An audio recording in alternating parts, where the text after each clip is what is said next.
டாஸ்மாக் கடைக்கு போகாதீங்க, வேண்டாம், தப்பு. நம்மளும் போக மாட்டாங்க, திமுக காரன் அங்கேயே தான் குடியிருக்கிறான், அவங்ககிட்ட தான் இந்த காசையே புடுங்குறான். யாரு? திமுக காரன்கிட்டயே காசை புடுங்குற கட்சி திமுக கட்சி. ஒரு நாளைக்கு 1.5 கோடி பாட்டில், அந்த ஒரு பாட்டிலுக்கு 10 ரூபாய்னா 1.5 கோடி ரூபாய் டாஸ்மாக் கடையிலிருந்து மட்டும் திமுக மேலிடத்துக்கு சென்று கொண்டிருப்பதாக தகவல். அதோட மாசத்துக்கு 450 கோடி, கிட்டத்தட்ட வருஷத்துக்கு 5400 கோடி. அப்படி 4.5 ஆண்டுல சுமார் 24,000 கோடி இந்த டாஸ்மாக் கடையில் ஒரு பாட்டிலுக்கு 10 ரூபா வாங்கினது மட்டும் கொள்ளையடித்த அரசாங்கம் ஸ்டாலின் தலைமையில் இருக்கின்ற அரசாங்கம்.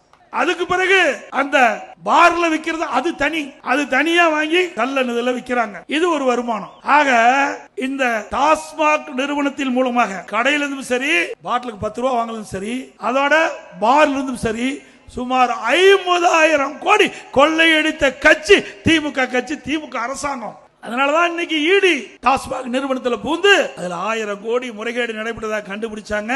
திமுக ஏதோ பேசி சமாளித்துட்டு இருக்கிறாங்க. விரைவில் உண்மை வெளிவரும்.